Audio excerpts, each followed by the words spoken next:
Many people say there's nothing better than a warm and cozy electric blanket to ease the winter chill. But there is evidence to show certain electric blankets aren't as safe as we may think. Since 1983, Sunbeam has made almost every electric blanket sold. Evidence indicates Sunbeam knew something about safety risks, but up until the year 2000, made and sold their electric blankets anyway. Blankets that may still be in your home. Fox 13's I-Team reporter Allison Triarci joins us. What's the problem with these blankets, Allison? Steve, they can catch on fire. Since the early 80s, the Consumer Product Safety Commission's recorded thousands of electric blanket fires. These fires have burned and even killed people.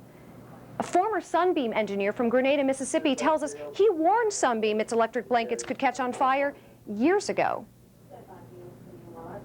Emergency 911. Last December, a North Carolina man called 911. The house is on fire? What part of the house is on fire? I can't hear for good night. Hello? Bed. Hello? The bed. What, the bed is on fire? Right. A disoriented James Walker made the call to report the bed fire, but never made it out of the house, despite a 911 operator's pleadings. Get out of the house, okay? Right. All right. Get out of the house. We're sending the police, the fire department out as soon as possible, but I need you to get out of the house, okay? Right. Disoriented by the fumes, Walker hung up the phone and later died inside his home from carbon monoxide poisoning. The fire department concluded his electric blanket caught on fire. No one knows if Sunbeam made the Walker blanket, but back in 1994, Frances McBrayer says Sunbeam made her blanket. It caught fire and started a blaze that killed her husband, Memphis City Councilman Ed McBrayer. The case settled confidentially. Electric blanket fires may surprise you, but not this man. I wouldn't even put my dog under it, because you run the risk of getting injured and burned, killed even. Bill Rowe says Sunbeam didn't heed his warnings. They consider me a hayseed. This hayseed is Bill Rowe. He busted secret codes in World War II. He's invented top-secret electronics for the Navy, and in the early 80s, he helped design Sunbeam's first electric blanket.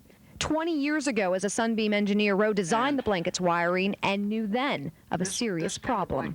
We knew it would burn. We'd already had some of the prototypes burn. And as a matter of fact, the first blanket was ever made burned up.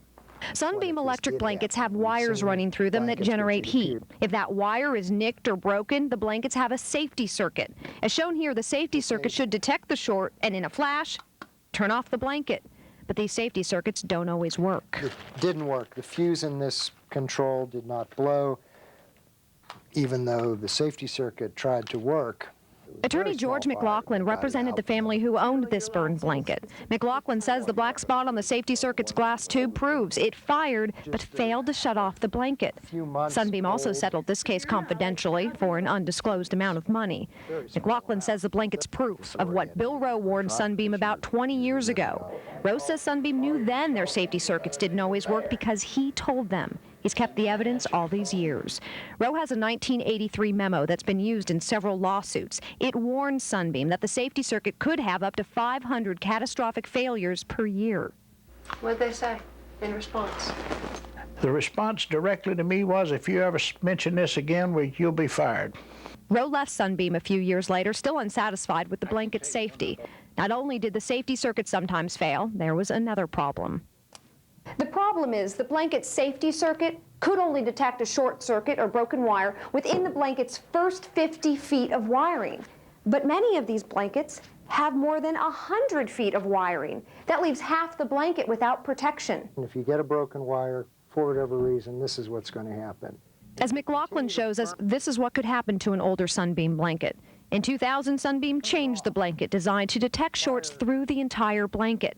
But before then, millions of the older blankets were sold and are still in people's homes. Sunbeam refused to comment on this story, despite our repeated requests. In the past, Sunbeam said Bill Rowe's just a disgruntled ex-employee who isn't credible. Sunbeam also says its blankets are safe. But Bill Rowe says the question to decide is whether these blankets are safe enough for your family. While Sunbeam refused to talk to us, its lawyers did talk to Bill Rowe. Just last week, after Sunbeam learned we had interviewed Rowe, its lawyers called him and offered to reinstate him as a paid consultant. For 5 years, Rowe received a monthly fee to consult for Sunbeam, and now Rowe says Sunbeam plans to reinstate that consultancy, which means he'll no longer be able to talk to the media. Reporting live in the newsroom, Allison Triarce, Fox 13 News.